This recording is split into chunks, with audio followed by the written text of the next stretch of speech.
رہے ہیں. مثلا دیکھو نا، اگر گلاب کی پتی پر کوئی بیٹھے اور کپڑے کو داغ لگ جائے اور وہ اسے دھونے کے لیے اوپر شراب ڈالنا شروع ہو جائے تو اس کو کائنات کیا کہے گی؟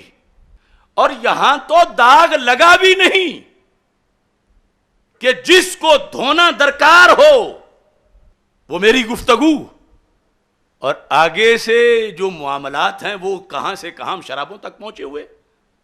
یہ کس کس سے حمایت لے رہے ہیں؟ انہیں پتہ نہیں کہ یہ شخص منصورے میں جو آج امیر ہے اس جماعت کا بانی، اس کی کتابوں میں کیا کچھ لکھا ہوا ہے. اس نے سیدہ زہرا پاک رضی اللہ تعالی عنہا، جن کے جگر کا ٹکڑا ہے خاتم الانبیاء حضرت محمد مصطفیٰ صلی اللہ علیہ وسلم کے بارے میں کیا کیا لکھا ہے. وائے ناکامی متائے کارواں جاتا رہا، کارواں کے دل سے احساس زیاں جاتا رہا. آج اقبال کی روح تڑپ رہی ہے زاغوں کے تصرف میں، عقابوں کے نشیمن. اب ان میں سید بیٹھے ہیں، اور یہ سید صاحب جو ہیں ان کے جو بڑے تھے چک سادہ شریف، انہوں نے اعلی حضرت امام احمد رضا خان فاضل بریلوی قدس سر العزیز کی تعلیمات کو پاکستان میں نشر کرنے کا حق ادا کیا. اب اس تمہید کے بعد بندہ ناچیز یہ بتانا چاہتا ہے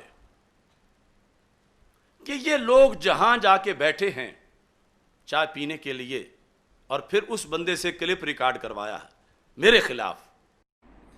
نبی مہربان صلی اللہ علیہ وسلم کی بیٹی حضرت علی رضی اللہ تعالیٰ عنہ کے اہلیہ اور اس امت کے لیے محبتوں کا محور اور مرکز، ان کے ساتھ محبت کرنا یہ جنت کی چابی ہے، لیکن اس کے ساتھ بغض و حسد اور نفرت اور ان کی توہین کرنا یہ جہنم کا سبب ہے. اس لیے اس ملک میں جن لوگوں نے ان کے بارے میں ہلکے الفاظ ادا کیے ہیں یا توہین کی کوشش کی ہے، ہم اس کی مذمت بھی کرتے ہیں، افسوس کا اظہار بھی کرتے ہیں. جو آپ نے بھی سنا، میں ایک محدود سے وسائل والا بندہ ہوں. اللہ نے کتنا کرم کیا ہے، یہ جسے جا کے وہاں ملے ہیں اس نے مجھے یہاں ملنے کے لیے 2 بار رابطہ کیا. الیکشن سے پہلے ان کے صوبائی صدر نے فون پہ 2 بار کہا کہ ہمارے امیر جماعت آپ سے ملاقات کرنا چاہتے ہیں، آنا چاہتے ہیں.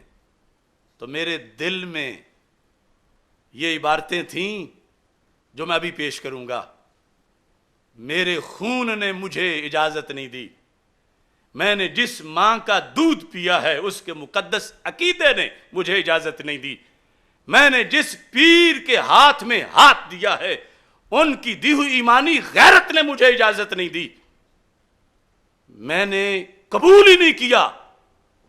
وہاں جا کے ملنا تو درکنار، یہاں ان کا آنا، اور یہ وہاں بیٹھ کے باتیں کرتے ہیں. پھر ارے بات کرنے کے لیے کردار چاہیے. میں نے تو آج تک صرف اعتقاد کی خاطر منہاج القرآن میں قدم نہیں رکھا. میں نے تو صرف اعتقاد کی خاطر آج تک پیر کرم شاہ کے دارالعلوم میں بھیرا میں قدم نہیں رکھا.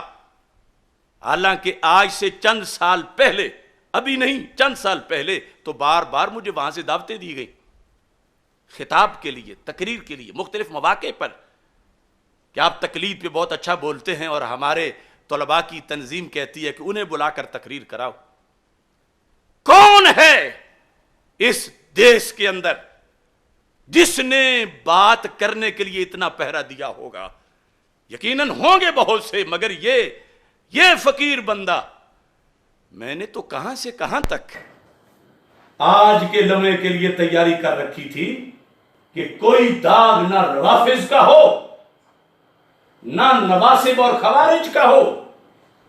پیور اہل سنت کا عقیدہ جو حضرت خواجہ غریب نواز کا ہے جو حضرت داتا گنج بخش حجویری کا ہے، جو حضرت غوث اعظم کا ہے، جو حضرت امام فضل حق خیر آبادی کا ہے، جو حضرت مجدد الفسانی کا ہے، جو اعلی حضرت امام احمد رضا بریلوی کا ہے، اور جو میرے مرشد حافظ الحدیث حضرت پیر سید محمد جلال الدین شاہ نقشبندی قدس سرہم العزیز، یہ سارے بزرگوں کے براکت پر اللہ کروڑوں رحمتیں نازل فرمائے۔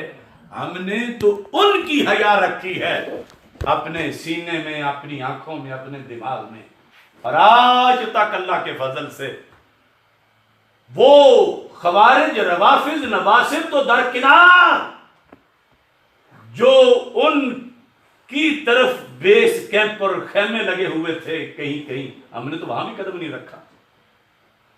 اب یہ حوالہ جات میں چند پیش کرنا چاہتا ہوں۔ ویسے تو ہو سکتا ہے کہ اس جماعت کے لوگ کہیں کہ یہ دیکھو یہ فرقہ واریت پھیلا رہا ہے، لیکن یہ کلپ سنو۔ نبی مہربان صلی اللہ علیہ وسلم کی بیٹی حضرت علی رضی اللہ تعالیٰ عنہ کے اہلیہ اور اس امت کے لیے محبتوں کا محور اور مرکز، ان کے ساتھ محبت کرنا یہ جنت کی چابی ہے، لیکن اس کے ساتھ بغض و حسد اور نفرت اور ان کی توہین کرنا یہ جہنم کا سبب ہے۔ مجھے جو تم سبق دے رہے ہو احترام میں سیدہ فاطمہ رضی اللہ تعالی عنہا کا، تو میرا حق بنتا ہے نا کہ ذرا اپنے آپ کو بھی تو دیکھو۔ مجھے تو ضرور دو سبق، لیکن اپنے گھر کی تو خبر لو کہ وہاں کیا معاملہ ہے۔ اس جملے میں وہ کس کے لحاظ سے یہ بات کر رہا ہے؟ آج جو یہ ساتھ بیٹھے ہوئے لوگ جس کے خلاف اس کی حمایت لینے نکلے ہیں، تو میں جیسے دوسرے بہت سے لوگوں سے مظلوم ہوں، یہ ظلم اس جماعت نے بھی مجھ پہ کیا۔ ثابت کریں یہ مجھ پہ کہاں میں نے توہین کی، ثابت کریں۔ اور میں آج بتا رہا ہوں کہ تمہارے بڑوں نے کیا کچھ کیا۔ اس کا یہ مطلب نہیں کہ بڑوں نے کیا تو میرے لیے کرنا جائز ہو گیا۔ میں تو اپنا سر پیش کر رہا ہوں کہ اگر میرے بولے ہوئے جملے توہین رسالت یا توہین سیدہ پاک رضی اللہ تعالی عنہ بنتے ہیں تو 295 مجھ پہ نافذ کر دو۔ میں نے خود کہہ دیا ہے، اب کسی میں طاقت ہی نہیں کہ وہ 295 میرے سامنے آ کے ثابت کرے۔ اور دور دور یہ جو وہاں جا کے حمایتیں لیتے پھرتے ہیں، ان کو کیا مرکز صراط مستقیم نظر نہیں آیا؟ کیوں نہیں مجھ سے بات کرتے؟ کیوں نہیں کسی فورم پر کسی بات کرنے والے کو لے کر آتے اصول کے مطابق؟ اور وہاں جا کر یہ لے رہے ہیں ان سے حمایت، اور ان کا اپنا عقیدہ کیا ہے، اپنا نظریہ کیا ہے۔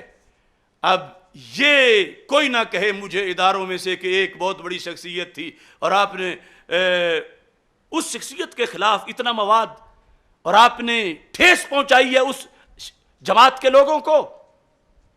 یہ دروازہ انہوں نے خود کھولا ہے۔ وہ مجھ پہ ثابت کریں میرا خون معاف، لیکن جو میں ثابت کروں، چلو وہ بندہ تو دنیا سے چلا گیا ہے، کم از کم اس جماعت پر اور اس کی کتابوں پر پابندی تو لگا دو۔ اگر کوئی اپنے دواخانے میں زہر پر شربت کے لیبل لگا کے فوت ہو گیا ہو اور پیچھے وہ دکان کھلی ہو اور دن رات چلائی جا رہی ہو، کہیں سیب کا مربع لکھا ہے اندر زہر ہے، کہیں شہد لکھا ہے اندر وہ زہر ہے جو بندے کو 1 منٹ میں ہلاک کر دیتا ہے، تو کیا حکومت اور صحت کے اداروں کا حق نہیں بنتا کہ وہ سیل کرے اس دکان کو؟ اگرچہ بنانے والا تو چلا گیا، مگر پیچھے چلانے کا دھندا کیوں ہو رہا ہے؟ اس بنیاد پر یہ نہیں کہ میرے اوپر 4-5 FIR اور کاٹ دیں، یہ نہیں کہ پہلے 4th شیڈول ہے پھر 5th شیڈول بھی لگا دیا جائے۔ میں آج دست بستہ کہہ رہا ہوں ملک کے سارے اداروں کو، جو توہین ہے وہ چھوٹا کرے پھر بھی توہین ہے، بڑا کرے پھر بھی توہین ہے۔ یہ جن لفظوں کو کہہ رہا ہے کہ اس لیے اس ملک میں جن لوگوں نے سیدہ پاک رضی اللہ تعالی عنہا کے بارے میں ہلکے الفاظ تقریر میں یا توہین کی کوشش کی ہے، اس کی مذمت بھی ہم کرتے ہیں، گرفتاری کا مطالبہ بھی کرتے ہیں، تو میں پورے منصورہ کو جہاں سے یہ بات میرے خلاف ہوئی ہے اور ان کے تمام سکالرز کو یہ دعوت دے رہا ہوں کہ میری 15,000 تقریروں میں، میری کتابوں میں، میری اس شان علی رضی اللہ تعالی عنہ سیمینار کی تقریر جس کو چوروں نے کاٹ کے توہین بنایا، جس جگہ جس فورم پر اسلامی نظریاتی کونسل ہو یا کوئی بھی غیر جانبدار فورم منصف مزاج یہ مجھ پہ توہین ثابت کریں اور میں ان کے بانی پہ توہین ثابت کروں گا، فیصلہ زمانہ کرے کہ جہاں جرم نہیں ہوا وہاں گرفتاریوں کے مطالبے ہو رہے ہیں، اور جہاں تہ در تہ ظلمات بعضها فوق بعض، جہاں اس طرح کی اندھیر نگری بنی رہی، آج تک ان کتابوں پہ پابندی کیوں نہیں؟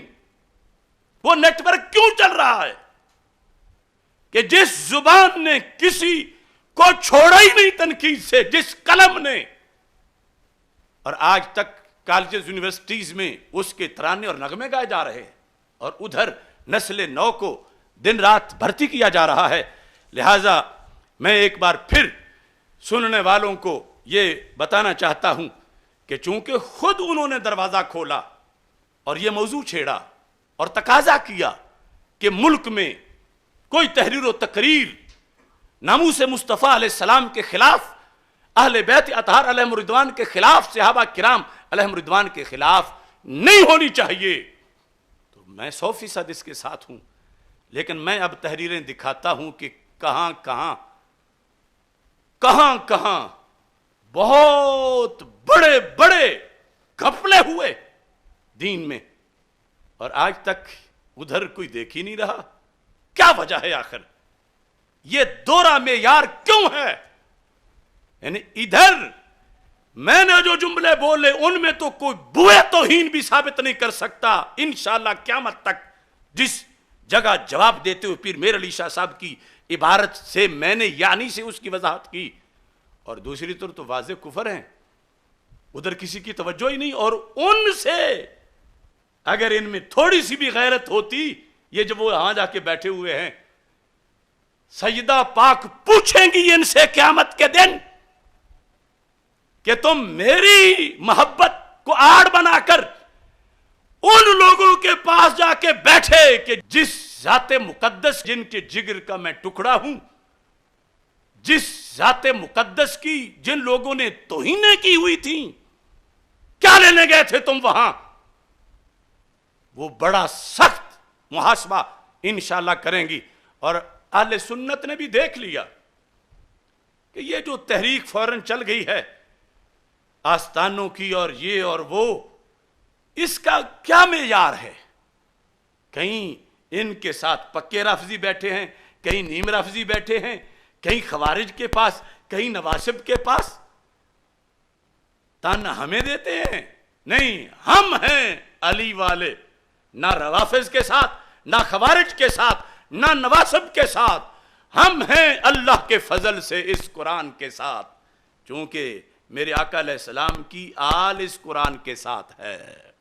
یہاں حوالہ جات پیش کر رہا ہوں، اور اگر کوئی ایک حوالہ بھی غلط ہو تو میں اس کا ذمہ دار ہوں، اور میں یہ اداروں سے کہوں گا کہ وہ یہ تفتیش کریں کہ اس طرح کی صورتحال کیوں ہے مسئلہ معصومیت میں، جو ہمارا آج عقیدہ معصومیت کانفرنس کے اندر ہمارا جو موضوع ہے۔